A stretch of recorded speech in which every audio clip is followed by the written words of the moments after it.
राजाधिराज सद्गुरुनाथ श्री सिद्धरामेश्वराय नमः। राजाधिराज सद्गुरुनाथ श्री भाऊराजाय नमः। राजाधिराज सद्गुरुनाथ श्री काडसिद्धेश्वराय नमः। माझ्या परमपूज्य सद्गुरू श्री काडसिद्धेश्वरांना नमस्कार करून आपणा सर्वांना नमस्कार। श्री समर्थ जाणपण निरूपणच करतात। जाणपण म्हणजे काय तर ज्ञान, जाणणे म्हणजे ज्ञानी होणे। एक जाणपण आहे, एक अजाणतेपण आहे।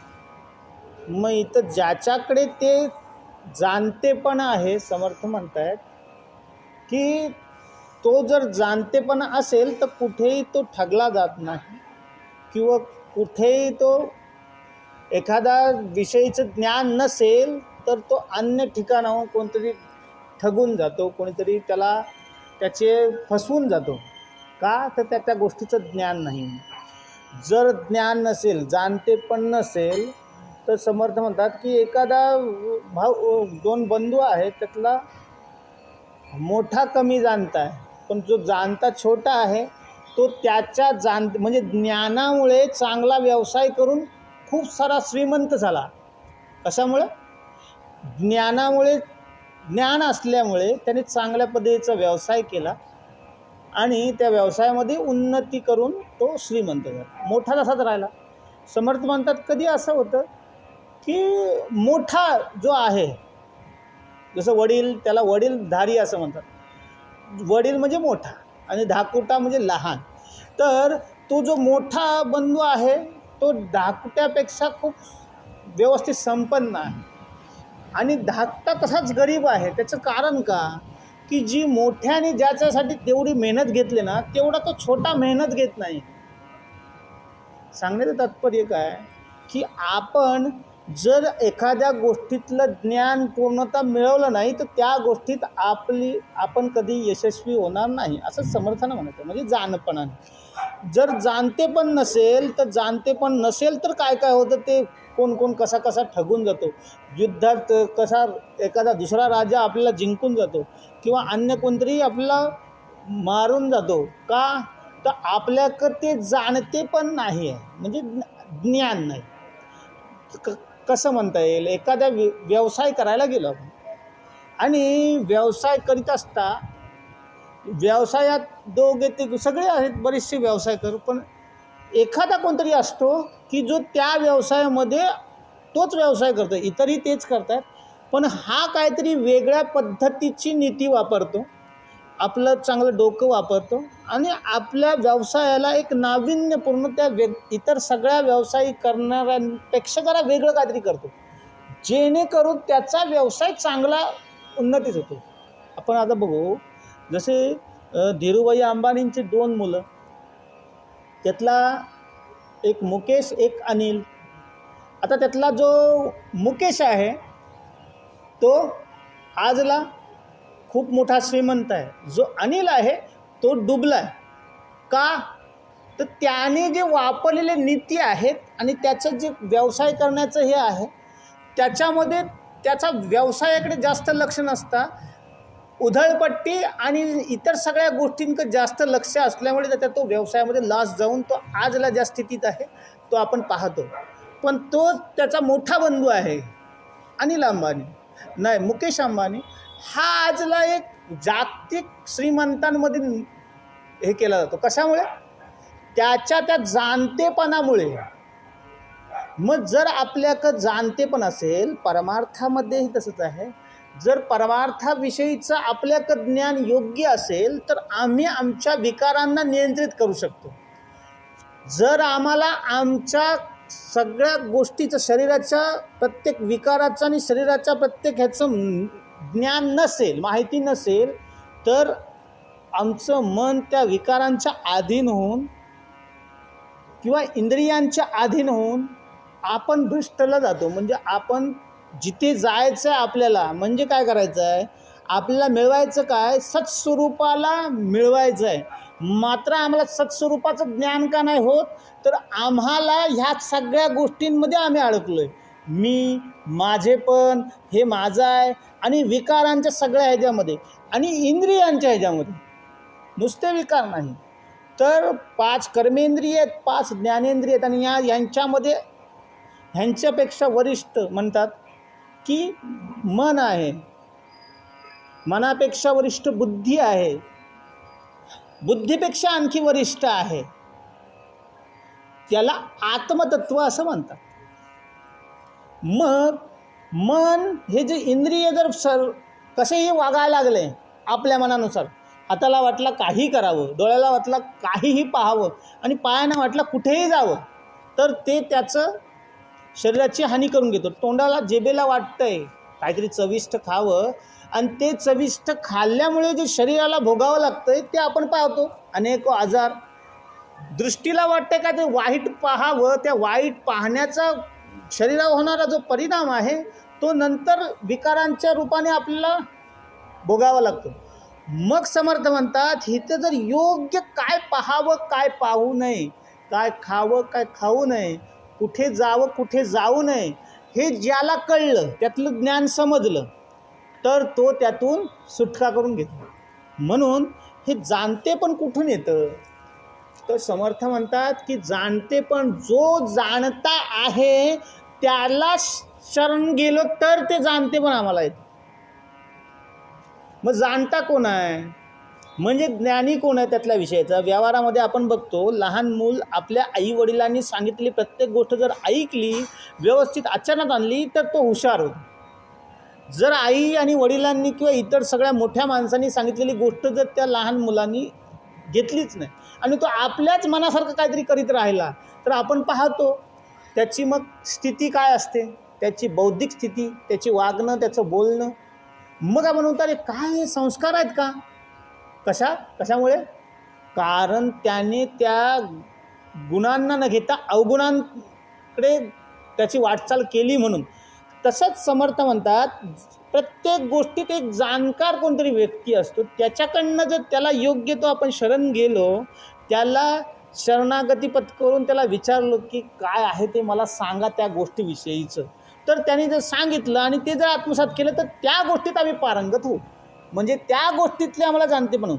सुताराकडे गेलो आणि त्याला सांगितलं की मला ते सुताराचं काम शिकव, त्याच्याकडे व्यवस्थित लक्ष देऊन आम्ही पाहिलं, त्याने दाखवलं आणि त्या प्रत्येक वस्तू, हत्याराची नावं सांगितली आणि कसं करायचं हेही शिकवलं.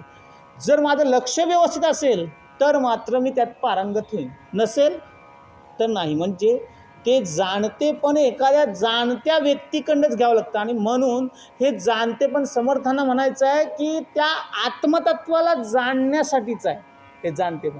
व्यावहारिक गोष्टीमध्ये त्यांनी सांगितले सगळे अनेक उदाहरणांमध्ये की प्रत्येक गोष्टीतलं जर ज्ञान नसेल, एखाद्या व्यवसायाचं ज्ञान नसेल, व्यवसाय बुडेल. राजाला राज्य चालवायचं नसेल, राज्य बुडून जाईल. एखाद्या सैन्याला त्याचं शस्त्र चालवण्याचं ज्ञान नसेल, तर तो तिथे दुसरा सैन्य त्याला मारून जाईल. एखादा कोणीतरी अन्य कोणीतरी असेल, त्याला त्यातल्या ज्ञान नसेल, तर मात्र त्याची फजिती होते असं समर्थ म्हणतात. तसंच आमची फजिती या विकारांमध्ये कशी होते, जर आम्हाला त्या विकारांचं ज्ञान नसेल, त्यांना नियंत्रित कसं करायचं हे ज्ञान नसेल, त्याच्यावर मात कशी करायचं हे जर ज्ञान नसेल, तर आम्ही सतत त्या विकारांमध्ये फसतो. मग विकारांमध्ये विकारातून बाहेर यायचं आहे. मग असा कोणतरी जाणता आहे, त्याला म्हणतात सद्गुरू, की जो ह्या सगळ्याचं बाह्यातकारी काय गोष्टी कशा आहेत त्याचं सगळ्याचं ज्ञान देतो, त्याचबरोबर अंतरातल्या गोष्टीचंही ज्ञान देतो आणि आम्हाला सांगतो की बाबा हे आणि हे जे तुम्ही तुलनात्मक त्याचं करायला शिकवतो आणि त्या तुलनांमध्ये जे चांगलं आहे ते मात्र आत्मसात करायला सांगतो. मग चांगलं काय आहे आणि वाईट काय ह्याचं जर आम्हाला योग्य धडा दिला असेल, तर आम्ही त्या चांगल्या मार्गाने चालण्याचा प्रयत्न करू.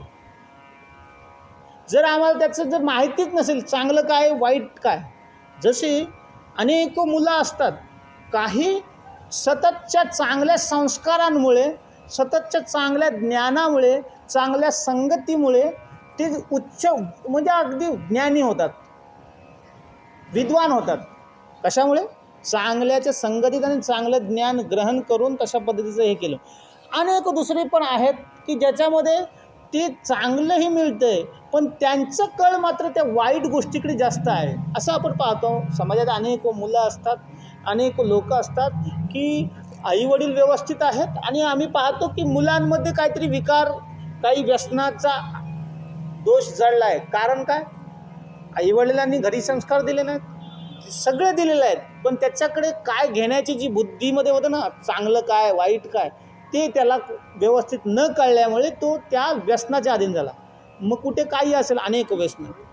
मग समर्थ म्हणतायत शिते जाणकार व्यक्ती पाहिजे, काय त्या विषयातला. मग आपण सत्संग यासाठी करतो की सत्संगामधून आम्हाला सतत आमच्यामधून उठणाऱ्या विकारांचं सतत ज्ञान केलं जातं. ह्या मन जो आहे सतत इकडे तिकडे धावतोय, ह्याच्या त्याच्या मागे जातोय, अनेक विचारांच्या मागे जातोय आणि त्या विचारांपासून परावृत्त होऊन आपण पराधीन न होता स्वाधीन कसं होऊ ह्यासाठी आहे. आता आम्ही आमच्या जिभेच्या अधीन आहोत, डोळ्यांच्या अधीन आहोत, हातांच्या अधीन आहोत. का तर जीभ सांगते तशा पद्धतीचं आम्हाला ते खाणं लागतं, म्हणजे जिभेच्या अधीन आहोत. शरीर पोषणासाठी नाही, आमच्या जिभेच्या चवीसाठी आम्ही खातो. बरेच वेळा असं होतं, नाही खाऊ असं नाही, पण किती त्याच्या अधीन व्हावं हे समर्थ म्हणतं. मग त्याचं तर व्यवस्थित ज्ञान असेल की जे जाणतेपणा असेल आमच्यामध्ये, तर मन सतत पळतंय, त्या मनाला कशी आवरायची या विषयीपासून मग मन आणि बुद्धी. कारण की बुद्धीत जर योग्य ज्ञान असेल तर तो मनाला नियंत्रित करू शकतो. कुणाचं मन अनियंत्रित आहे? ज्याला ज्याच्याविषयी ज्ञान नाही म्हणून ते अनियंत्रित आहे. मग साधू संत म्हणतात इथे त्याला सत्स्वरूपाचं ज्ञान झालंय. कुणाचं? मूळ गोष्टी जे आत्मतत्वाचं ज्ञान झालंय, तो ह्या मनाच्या अधीन किंवा इंद्रियांच्या अधीन न होता तो आपल्या स्वाधीनतेत राहतो, स्वतःच्या ह्याच्यामध्ये. मग कोणीही काहीही बोलला की त्याच्यावर काही विशेष परिणाम होत नाही. आता आमच्या का पराधीन असल्यामुळे आम्हाला जरा कोणी काही बोललं की आम्हाला लागतंय, शिवी दिली लागते, कोणी जरा वाईट बोललं आमच्या मनाच्या विरुद्धात, आमची स्तुती न करता आमची थोडीशी निंदा केली तर त्या निंदेचा परिणाम आमच्या मनावर होतो. का? कारण आम्ही त्या इंद्रियां मन बुद्धी ह्याच्यामध्ये अडकलो आहे. मग ह्यातून बाहेर पडण्यासाठी समर्थ सद्गुरू आपल्याला हे सत्संग सांगतात. आणि सत्संगाचे सतत सत्संगाने आपल्याला बरंच ज्ञान होतं. आता बरेच आपण वेगवेगळ्या ठिकाणी सत्संगासाठी जातो. अनेक गावं असतील, तालुक्याच्या बाहेर जातो, जिल्ह्याच्या बाहेर जातो. कसं? आणि अनेक लोक बरीचशी आपण पाहतो की एक व्यक्ती गावातून कधी बाहेरच पडला नाही. तो हुशार असेल की जो सतत बाहेर फिरतोय किंवा सतत काही निमित्ताने अनेक गाव अनेक ह्याच्यातून फिरतो. ह्याच्यातला नेमका हुशार कोण असेल? गावात फक्त राहणारा की तो बाहेर अनेक गावे फिरून येणारा? यातला जो हुशार आहे तो गावात राहणारा असेल हुशार, पण त्याच्या मर्यादित सीमेच्या, त्याच्या गावाच्या बाहेरचं त्याला काहीही माहिती नाही. तिकडे कसं राहतात, कोण कसं, त्याला तेच काय श्रेष्ठ वाटतंय गाव आपले. आणि त्याच्यामुळे त्याचं काय होतं आहे, त्याचं जे विचार करण्याची क्षमता आहे ना, ती त्या गावाच्या व्यतिरिक्त बाहेर अन्य काही विचार करत नाही. त्याला माहिती आहे ही जो काय गाव असेल, गावाचा एरिया असेल जेवढा मोठा असेल 5-10 किलोमीटरचा, तेवढ्याच त्याच्यामुळे त्याचा बौद्धिक विकास अजिबात होत नाही. मात्र जो जितका बाहेर जाईल त्याला त्या बाहेरच्या समाजाचा आणि इतर सगळ्याचं कसं राहायचं, कुठे कुठे काय आहे ह्या सगळ्याचं ज्ञान होऊन तो ते ज्ञान येऊन सांगेल त्या व्यक्तीला ज्याला गावात राहतोय. त्याला विश्वास नाही बसणार की असं पण असतं. तो मग आश्चर्याने विचार, हां असं असतं. आपणही बरेच वेळा बघतो की बाहेरच्या देशातल्या काही गोष्टी येऊन कोणतरी सांगतो आपल्या देशाच्या बाहेर असलेल्या काही, तर आम्हाला आश्चर्य वाटतं का? कारण की आम्ही त्या पाहिल्या नाहीत, ऐकल्या नाहीत. कोणतरी तिथं गेलेला व्यक्ती येऊन सांगतो. मग मात्र सत्संगाचा काय परिणाम होतो? सत्संगात सतत चांगल्या गोष्टी दिल्या जात आहेत, चांगलं काहीतरी ऐकवलं जात आहे वेगवेगळ्या पद्धतीचं. आणि आम्ही ज्या संकुचित विचारांमध्ये सतत राहतो किंवा आपल्या घरात राहून जो विचार करतो, एकटाच असतो किंवा घरातली 4-5 माणसं, त्याच्यामध्ये जो आमचे विचार आहेत ती काय विशेष प्रगल्भता येत नाही आमच्या बुद्धीला. पण सतत अनेक व्यक्तींना भेटलं सत्संगाने काय होतं, अनेक असे ज्ञानी साधक मिळतात, त्या साधकांची संगत मिळते. सद्गुरू स्वतः समर्थ आपल्याला बोध देतात. इतर कोणीतरी आपले वक्ते जे बोध करणारे असतात ते आपल्याला बोध देतात. आपले सगळ्यांमध्ये चर्चा होते वेगवेगळ्या गोष्टीविषयीची आणि त्यातून आमचं ज्ञान वाढतं आणि बौद्धिकची विचार करण्याची क्षमता वाढते. आणि ही विचार करण्याची बुद्धीची क्षमता वाढली ना की त्याच्याकडे उत्तम ज्ञान येतं. काय आहे चांगलं, काय वाईट, काय ह्या सगळ्याचं ज्ञान येऊन तो समाजामध्ये व्यवस्थित वागू शकतो. म्हणून आपण समर्थ सद्गुरूंनी सांगितलेलं जे काही सत्संग सेवा आहे ती सतत करायची आहे. नामस्मरण करायचं आहे. कशासाठी? तर आपल्याला आपली ते जाणते पण आणायचं आहे. कोणत्या गोष्टीचं? तर आत्मतत्वाचं. म्हणून आपण सतत सत्संग, नामस्मरण आणि सेवा करीत राहूया. अशीच सद्बुद्धी, सत्शक्ती सद्गुरू भगवंत तुम्हा आम्हा सर्वांना देव, अशी सद्गुरूचरणी प्रार्थना. राजाधिराज सद्गुरुनाथ सिद्धरामेश्वराय नमः. राजाधिराज सद्गुरुनाथ शिभाऊ राजाय नमः. राजाधिराज सद्गुरुनाथ श्रीकाड सिद्धेश्वरा.